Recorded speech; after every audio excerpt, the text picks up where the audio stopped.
మోతపట్టి నగర్ చింతకుంట గ్రామానికి చెందిన వాళ్ళం. మేము సుమారుగా 30 సంవత్సరాల నుంచి చింతకుంట గ్రామంలో నివసిస్తున్నాము. మేము వెత్తకోయలం కాదు, మేము ఎస్టీ కోయ ఆదివాసీలం. మేము ఛత్తీస్గఢ్ నుంచి వస్తారని చెప్తున్నారు, కానీ మేము సరళ దుమ్మగూడెం మండలం నుంచి మేము వచ్చిన వాళ్ళము.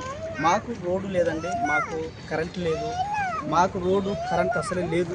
చాలా ఇబ్బందులు పడుతున్నాము, చాలా ఇబ్బందులు పడి చిన్న పిల్లలకైతే అంగన్వాడీ కూడా లేదు, మాకు నీళ్ళు సౌకర్యం కూడా బాగలేదు. మాకు చాలా ఇబ్బంది పడుతున్నామండి.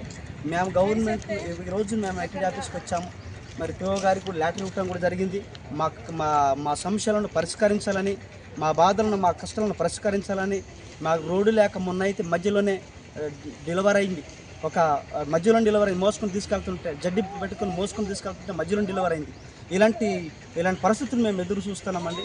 అందుకే మా సమస్యను పరిష్కారం చేయాలని మేము ఒకటే మా అధికారులు పిఓ గారికి కానీ మరి పిలుపాక నియోజకవర్గం ఎమ్మెల్యే గారు కానీ, మరి కలెక్టర్ గారు కానీ, ముఖ్యమంత్రి గారికి కోరుకున్నది ఒకటే, మా బ్రతుకులను బాగు చేయండి, మా పరిస్థితులను పరిష్కారం చేసి మాకు సహాయం చేయండి. మేమందరం మనస్ఫూర్తిగా మాకు సహాయం చేయండి మేము కోరుతున్నాం.